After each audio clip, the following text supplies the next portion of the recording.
Home YouTube channel subscribe பண்ணிக்கலனா உடனே subscribe பண்ணிக்கங்க.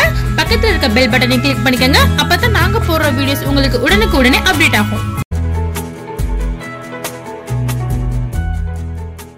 Hello friends, வணக்கம். இப்போ நம்ம புதினா செடியோட பயன்களையும் அதை எப்படி வந்து ப்ரொசீஜரில் வளர்க்கலாம் அப்படிங்கிற ஒரு மெத்தடையும் நான் உங்களுக்கு சொல்லி காட்ட போகிறேன். இது வந்து புதினா செடி. இங்கே பாருங்கள், ரொம்ப சிம்பிள். இதுக்கு நம்ம தோட்டத்தில் தான் செடியெல்லாம் போடணும்னு அவசியமே கிடையாது. இங்கே பாருங்கள், நாங்கள் சின்ன ஜார் பார்த்தீங்களா, இந்த ஜாரில் தான் வச்சுருக்கோம். சின்ன ஜார் தான். இதில் மண்ணை கொட்டி அதில் வந்து புதினா இலைகளை வந்து வளர விட்டுருக்கோம். இங்கே பாருங்கள், எவ்வளோ அழகாக தளத்தல வளர்ந்துருக்கு பார்த்தீங்களா.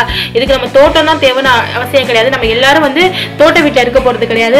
சில பேர் அபார்ட்மெண்ட்ஸ்ல இருப்பாங்க, சில பேர் ரூம்ல இருப்பாங்க. அதுல கூட நம்ம வந்து இது மாதிரி செடிகளை வளர்க்கலாம். செடி வளர்க்கறதுல ரொம்ப நன்மை. அதோட புதினா செடி வந்து மருத்துவ குணம் கொண்டது. ஸோ வந்து இப்போ அதுக்கு நாங்கள் என்னென்ன திங்ஸ் போட்டு இது பண்ணிருக்கோம் அப்படின்னு பார்த்தீங்கன்னா, இதை முதல்ல இது மாதிரி பாக்ஸ்ல வந்து மண்ணு வந்து செட் பண்ணி நாங்கள் புதினா செடிகளை வச்சோம். அது அழகாக வளர்ந்துருச்சு. இங்கே பாருங்க. அதுக்கு நாங்கள் இது மீன் அமிலம்.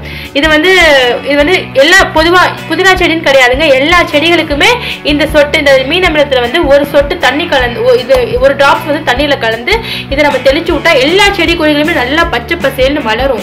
மீன் அமிலம் எப்படி செய்யறதுன்னு சொல்லிட்டு நாங்கள் ஏற்கனவே ஹோம் டிப்ஸ் வீடியோவில் வந்து உங்களுக்கு அப்லோட் பண்ணியிருப்போம். நீங்கள் அதே மாதிரி நீங்கள் செஞ்சுக்கோங்க.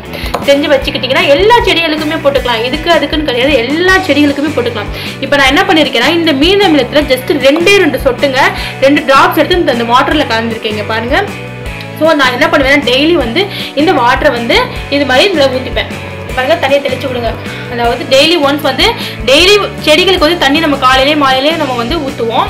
மற்ற நேரத்தில் வந்து ஒரு டைம் வந்து நீங்கள் மீன் அமிலம் 2 சொட்டு சேர்த்து இது மாதிரி தண்ணி தெளிச்சு விட்டுருங்க.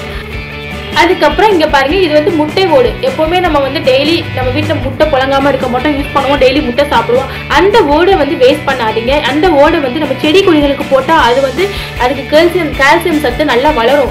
இந்த முட்டை இருக்குது பார்த்தீங்களா, இந்த முட்டை ஓடை வந்து நல்லா பிரேக் பண்ணிடுங்க. நல்லா ப்ரோக் ஆன பிறகு இதை வந்து செடியில் வந்து இப்படி தெளிச்சு விட்டுருங்க. இந்த செடியில் வந்து தெளிச்சு விட்டதுனால இது கால்சியம் செடிகளுக்கு வந்து கால்சியத்தை கொடுத்து செடி வளர நல்லா உறுதுணையாக இருக்கும். இது மாதிரி செடியும் நல்லா பச்சை பசேல்னு வளரும். நீங்கள் பார்த்தீங்கன்னா எவ்வளோ தளத்தலன்னு வளர்ந்துருக்கு. நாங்கள் இதுக்கு வந்து நாங்கள் சாதாரணமாக இது செய்கிறோம். நாங்கள் வந்து சின்ன அப்பார்ட்மெண்ட் மாதிரி தான், அதில் ரூமில் வச்சு சின்ன இதில் வச்சு தான், தோட்டம்லாம் இல்லை, இதில் தான் வச்சு வளர்த்துருக்கோம். இங்கே பாருங்கள், புதினா நீங்கள் டெய்லி சமையலில் யூஸ் பண்ணிக்கலாம். புதினாவோட பயன்கள் எவ்வளவோ இருக்குது. இப்போ புதினாவோட பயன்களை சொல்கிறேன் பாருங்கள். புதினாவை பொறுத்த மட்டும் அது வந்து வாசனை, அது வந்து சாப்பிட்டா வாசம் அடிக்கும், வாய் வந்து துர்நாற்றம் வீசும். அது மட்டும் இல்லைங்க, அது வந்து பெரிய மருத்துவ மூலிகையாகும். அது வந்து மருத்துவத்துக்கு ரொம்ப நல்லது. அதில் வந்து கார்போஹைட்ரேட், அப்புறம் வந்து பாஸ்பரஸ், கால்சியம், இரும்பு சத்து, வைட்டமின் ஏ, நிக்கோட்டினிக் ஆசிட் எல்லாமே அதில் அடங்கி இருக்கு. அதோட வந்து அசைவ உணவு நான் சாப்பிட்டதுக்கப்புறம் நமக்கு வந்து மோஸ்ட்லி ஜீரணிக்காது. இது சாப்பிட்டா உடனே வந்து ஜீரணம் செய்யும். அதோட ரத்தம் வந்து சுத்தமாகும். அப்புறம் வாய் நாட்டம் இருக்கு பார்த்தீங்கன்னா, அது சுத்தமாக போயிடும். புதினா வந்து டெய்லி சாப்பிட பசியை வந்து நமக்கு வந்து தூண்டும். அவ்வளோக்கு இந்த புதினாவோட அவ்வளோக்கு புதினாவோட பயன்கள் நிறைய இருக்குங்க. பெண்களுக்கு வந்து இந்த பீரியட்ஸ் டைம், மாதவிலக்கு பிரச்சனைகளை ஈஸியாக வந்து தீர்வு கொடுக்கும். புதினா சாப்பிட இதெல்லாம் நமக்கு வந்து தீர்வாகும். அதோட ஆண்மை குறைவு, இது போன்ற எல்லாத்துக்கும் வந்து வயிற்று புண், குடல் புண் எல்லாத்துக்கும் வந்து புதினா கீரை ஒரு நல்ல மருத்துவம் கூட.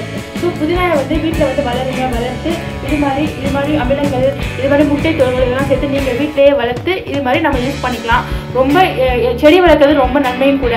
ஓகேங்களா? ஓகே, இந்த வீடியோ பிடிச்சிருக்குன்னு நம்புகிறேன். பிடிச்சிருந்தா எங்கள் ஹோம் டிப்ஸ் சேனலுக்கு சப்ஸ்கிரைப் பண்ணுங்கள். தேங்க்யூ.